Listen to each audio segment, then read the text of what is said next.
sofreram influência dos maçoretas com a adição do sinal diacrítico e que foram produzidos pelas famílias que permaneceram na Babilônia. Aqui você tem os autógrafos, aqui você tem o cativeiro babilônico, aqui você tem o retorno do cativeiro, com a organização de tudo isso aqui e o aproveitamento desses textos, tá certo? Para a produção do texto que vai ficar para a posteridade. E aqui você tem as famílias que permaneceram na Babilônia, a continuidade da produção textual com esses textos que não sofrem influência do texto maçorético, tá ok?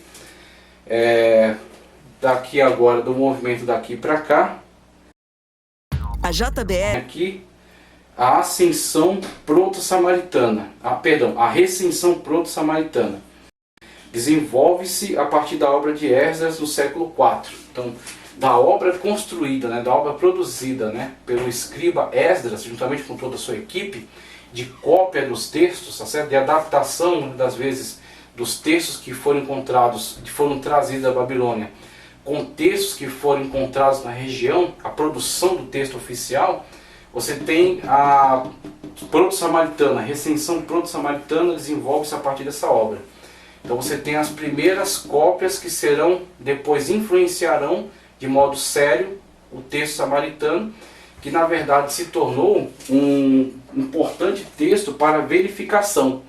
Então, com o texto samaritano e como ele recorre ao idioma hebraico antigo, à escrita hebraica antiga, ele se torna um importante texto para verificação. Quando você pega o texto maçorético do ano 1000 da era cristã e você consegue fazer uma comparação com o texto samaritano, que vai ter esse texto proto-samaritano, influência direta do texto produzido por Esdras, e depois o texto samaritano definitivo, que vai aproveitar, tá certo, de todas as influências, inclusive da Septuaginta. Vai sofrer influência também da Septuaginta na sua produção. Então o texto samaritano é importante para você fazer uma ponte direta com o texto com que Esdras teve contato, ok? Com o texto direto que foi observado, foi construído por Esdras. Aqui nessa parte da tradição, nessa parte aqui dessa construção histórica, temos o seguinte: aqueles que foram ao Egito desenvolveram o texto palestino antigo. Aqueles que foram ao Egito desenvolveram o texto palestino antigo. E talvez a partir do texto levado na época de Jeremias, a proto-septuaginta hebraica foi formada até o século IV a.C. Qual é a situação? Aqui, ó. Autógrafos, cativeiro babilônico, aqueles que permaneceram na Babilônia. Retorno da Babilônia, aproveitamento de alguns textos de lá, aproveitamento de alguns textos que já estavam presentes, a construção de Esdras, tá certo? De todo este cânon aí, organizando e dando essa tríplice divisão. Os samaritanos começam a produzir textos que estão em contato diretamente com a produção de Esdras. Depois, o texto posterior, que é o que pode ser observado mais facilmente na atualidade, que sofrerá influência um tanto desse texto que foi produzido na própria Babilônia, o texto de Esdras e o texto da Septuaginta. Esse texto proto-septuaginta aqui, qual é a situação dele?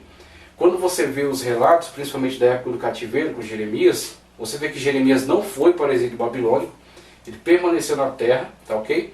Ezequiel, o profeta Ezequiel que esteve no cativeiro, só que Jeremias, tendo ficado na terra, ele passou por algumas situações, como por exemplo o fato de ter sido levado à força para o Egito.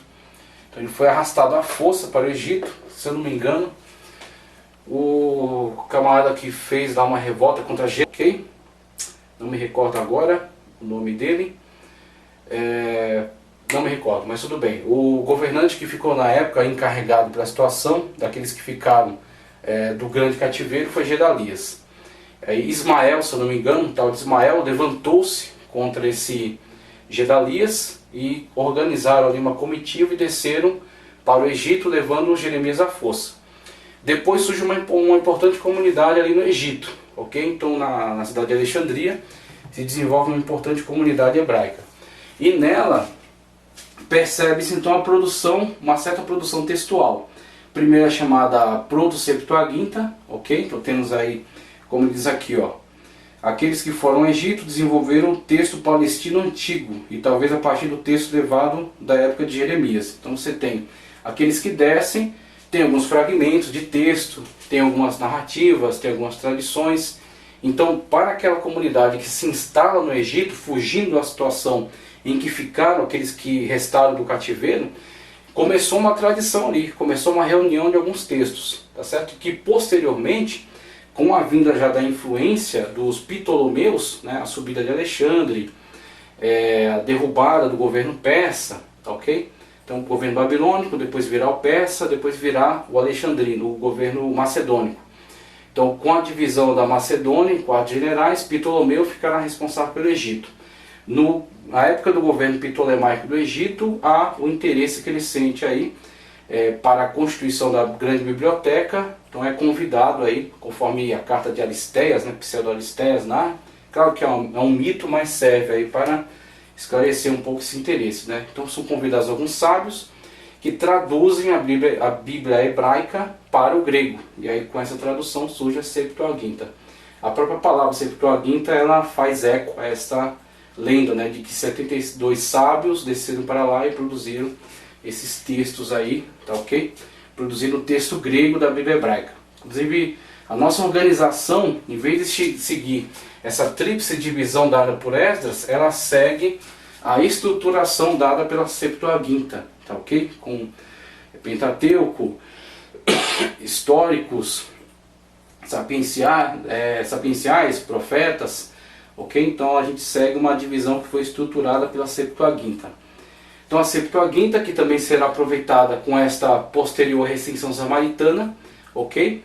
E você tem, depois desta linha histórica aqui, esta recensão samaritana, consultando os 3 textos, a recensão samaritana foi desenvolvida no século II a.C. Cada texto continua a ser usado em sua própria forma. Então você terá a tradição babilônica segue, tá ok? Para aqueles que estão lá. Essa tradição com a Septuaginta agora segue para as comunidades que estão no Egito e principalmente para os judeus da diáspora. Eles utilizavam-se muito da Septuaginta por estar em terras estrangeiras e o grego ser muito mais falado.